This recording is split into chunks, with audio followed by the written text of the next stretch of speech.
No parent should ever have to lose their child, and no one should feel like they need to take their own life. Carter's Ride is an organization that helps families with both ends of the spectrum. Good morning, Amber and Christina. Thank you for being here. Thank you for having us. You. So what is your role with Carter's Ride and Lifeline Connections, Amber? So Carter's Ride, I'm the co-founder of Carter's Ride, and I'm the acting board president for Carter's Ride. And Lifeline Connections is under the umbrella of Carter's Ride, and I am one of the peer facilitators for that peer facilitated alternative to suicide support group. Wonderful. And Christina? I'm also a board member as the media relations coordinator, and I am also a facilitator of the group for Lifeline Connections. So let's talk a little bit about Lifeline Connections, and why did you feel inspired to actually start that? Well, the CDC results came out that in 2022, there are 2 times more people that lost their life to suicide than homicides. And so that number is absolutely staggering to me. So we wanted to look at the community and see where the gap was between therapy and institutionalization and medications, and just what our community didn't have.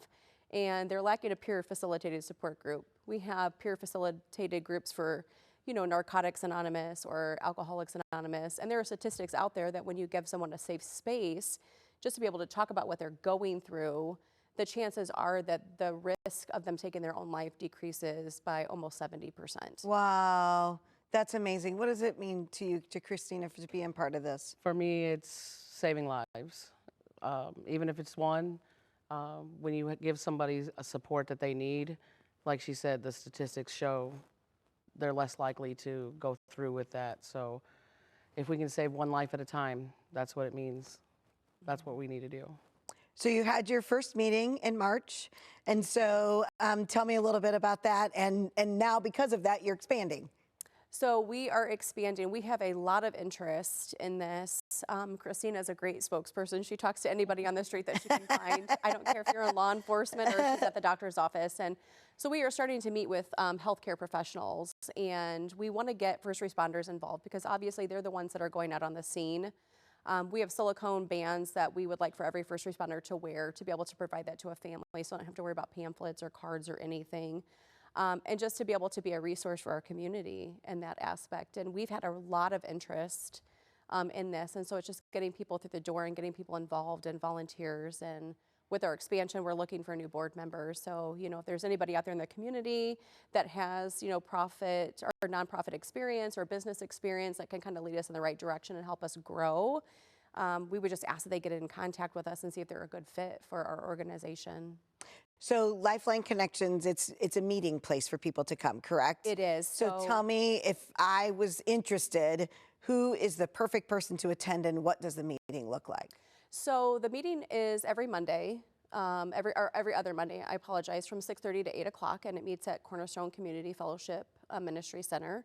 And this is for people who have had suicidal thoughts or ideations or attempts, or you're just really struggling with life right now and you just are in a really dark place and you just need to sit down with people who understand, who have had personal experience with that, and just be able to kind of get all of that out and get the support that you need without feeling shame or judgment or feel like somebody's going to come in and, institutionalize you or put you through the ringer or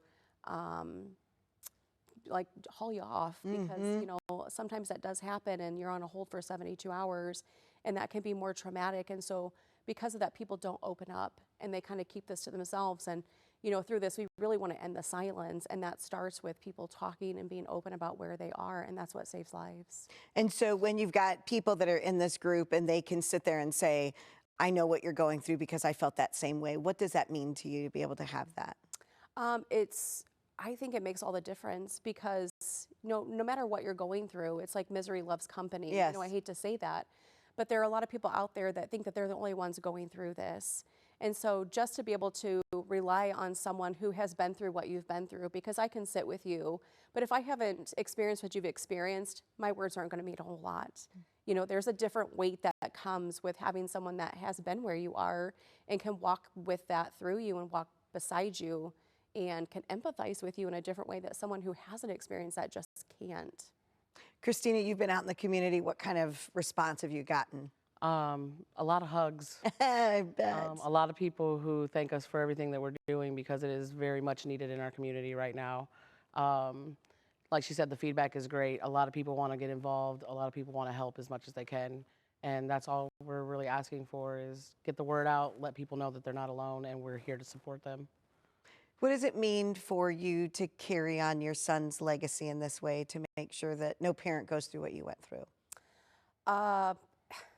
It's tremendous. I mean, like you said, no parent wants to lose a child. No. And so if we can save one person's child or come alongside them when they're walking through what we did, it helps me keep his memory alive because he was just an outgoing kid that always had a smile on his face and always had a heart for service and loved Christ. And I remember before you saying there were no signs. No. You didn't see anything. There was nothing. And you know, suicide and suicidal thoughts, they don't discriminate. I've been in a grief group with parents who have lost children to suicide, and there have been mental health professionals in there. There have been lawyers in there. You know, there have been people who are struggling financially and social economically and are not very educated. It doesn't discriminate. You know, I've been in there with Hispanics, blacks, whites. I mean, there is no discrimination when it comes to this. Well, I appreciate what you're doing because it's not easy, but I know that you are making a difference in the world, and so I'm grateful for that. So thank you, ladies, for being here. Thank you. Thank you.